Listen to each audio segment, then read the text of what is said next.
Chapter 11 of The Mandalorian is out, and it was a hell of an episode. Last night, we got to experience the first live-action appearance of Bo-Katan, played by none other than Starbuck from Battlestar Galactica. But on top of that, we got an answer to a question many have been asking since The Mandalorian premiered. When did the Mandalorians not removing their helmets become a thing? In the most recent episode, we learned that it never did. Din Djarin, our titular Mandalorian, actually belongs to a cultist sect called the Children of the Watch, which has different traditions to the rest of the Mandoada. This raises more questions in turn. Who are the Children of the Watch? What makes them different from the other Mandalorians? And why did Bo-Katan seemingly consider them weird? In this video, we're going to be answering those questions, as well as the biggest question of all. Is this the way?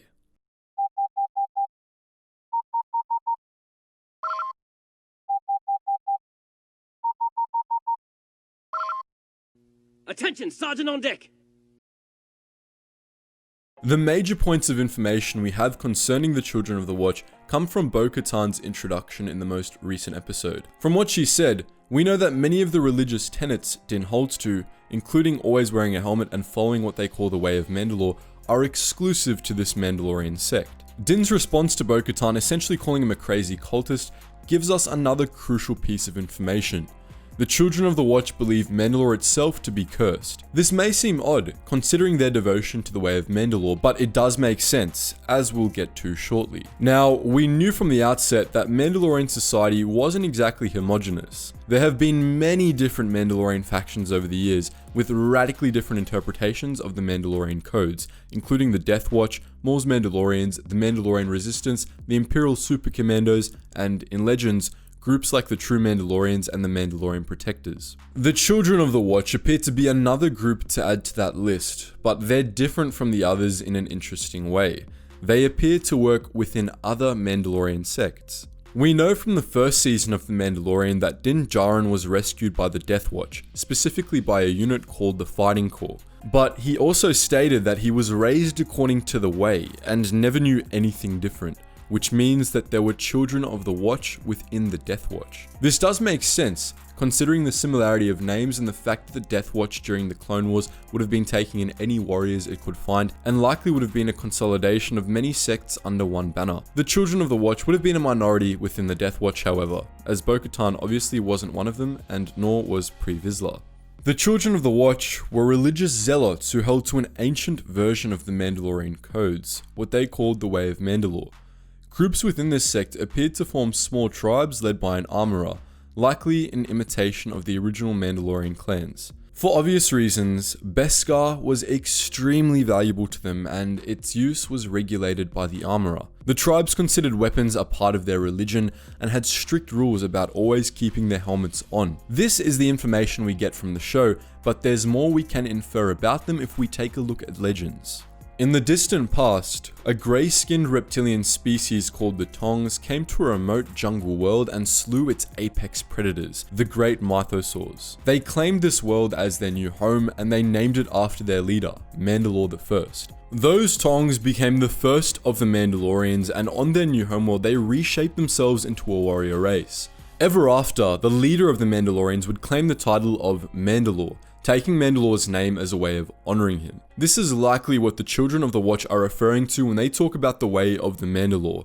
They follow the traditions laid down by Mandalore I, the traditions of the Mandalorian Crusaders. The Mandalorian Crusaders were the original Mandalorian sect in Legends, and they actually matched the traditions of the Children of the Watch fairly well. They were the dominant Mandalorian sect from 7000 to 4000 BBY, before they were supplanted by the Neo-Crusaders. It's likely the Children of the Watch formed in the aftermath of this shift in overall Mandalorian culture, a conservative push to preserve the ways of the old Crusaders. If this was the case, the Children would definitely have been seen as religious zealots by their contemporaries. The Mandalorian Crusaders were deeply religious and devoted to a deity they called Kad Haringir, the Destroyer God. Kad Haringir, they believed, was constantly locked in battle with Arasum, the god of sloth, for control of the hearts of living beings. They associated Kad Haringir with war, change, and evolution, and Arasum with peace, stagnation, and weakness. They were devoted to Kad Haringir, and thus they were devoted to warfare, which they believed to be a holy undertaking. Weapons and armor were sacred to them, and while we do have examples of helmetless Mandalorian crusaders, they were very rare, and we know that the crusaders did place a high value on wearing their helmets. The Mask of Mandalore, for example, wasn't just the helmet worn by their leaders, it was how they chose their leaders. When the reigning Mandalore died, whoever claimed his mask first would become the next Mandalore. The Crusaders had quite a few other parallels to the Children of the Watch as well. They were very devoted to their tribes and they had no formal leadership. They simply followed the greatest warriors among them without need for complicated rank systems. They customized their armor, and while the various tribes all used common styles, each set of Crusader armor was completely unique. Every Crusader was expected to be self-sufficient, responsible for their own provision and self-care. The Crusaders had no real laws, and instead they held themselves to Risolner, the 6 actions, a set of guidelines for living their daily lives. These 6 rules were what defined who was and wasn't a Mandalorian. While the Crusaders didn't go around recruiting like the Neo-Crusaders did, they accepted anyone who followed the Risolner, Tong or not, as a Mandalorian. And they were known to force their captives to live by the rules as well. They believed that those who didn't follow the Risolner didn't have souls and wouldn't go to the mando, their afterlife, when they died. But those who took up the codes would gain souls and a place in that afterlife. And what were the 6 rules, you may ask? They were to speak the language, defend oneself and one's tribe, raise children as Mandalorians, contribute to the welfare of the tribe, obey the reigning Mandalore, and at all times wear at least one piece of armor. This should all sound very, very familiar.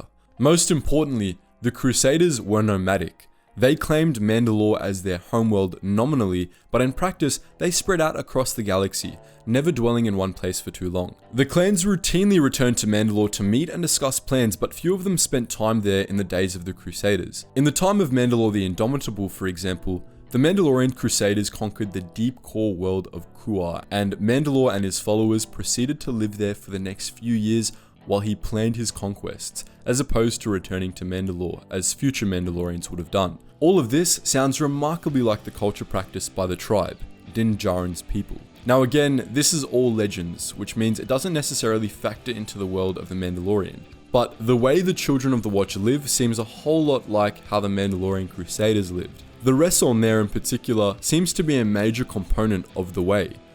Furthermore, the Mandalorian has shown a great respect for Legends material in the past, especially when it comes to the Mandalorians and their culture. We'd bet good money that we're at least onto something here. There's one last thing we need to cover though. Why did the Children of the Watch view Mandalore as cursed? From what we see in the show, they appear to have taken the nomadic lifestyle of the Crusaders further than ever before, avoiding Mandalore and Mandalorian space entirely. We don't know for sure why, but we've got a pretty good guess. The Children of the Watch likely abandoned Mandalore after the Great Purge, in which the Empire nearly wiped out the Mandalorians and seized a whole lot of Beskar.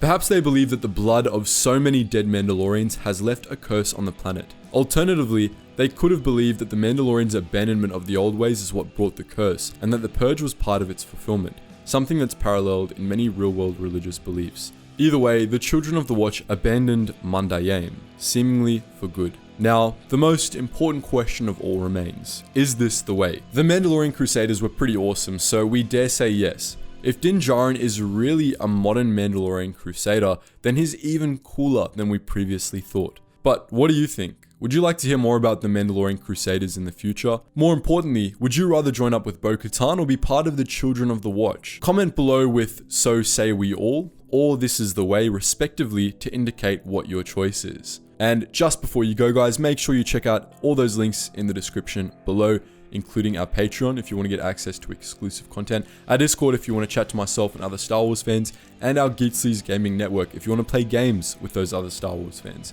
Anyways guys, as always, thank you so much for watching and I hope to see you in the next video.